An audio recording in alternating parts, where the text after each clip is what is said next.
Sebanyak 18 pengurus dari Komite Nasional Papua Barat Kabupaten Tambrau, Provinsi Papua Barat Daya telah ditangkap oleh tim gabungan TNI Polri pada Jumat 9 Juni 2023. Ke-18 aktivis KNPB tersebut diamankan di sebuah rumah di distrik Bamusbama, Kabupaten Tambrau, Papua Barat Daya.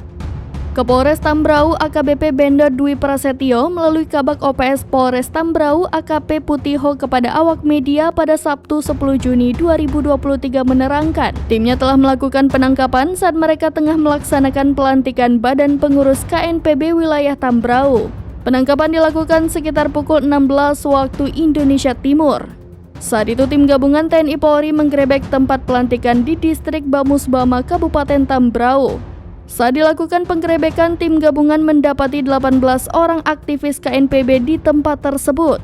Tim gabungan langsung membawa para pengurus KNPB menggunakan mobil Dalmas Polres Tambrau Polda Papua Barat. Kini, para aktivis KNPB diamankan ke Polsek Morait untuk dimintai keterangan serta dilakukan pengembangan.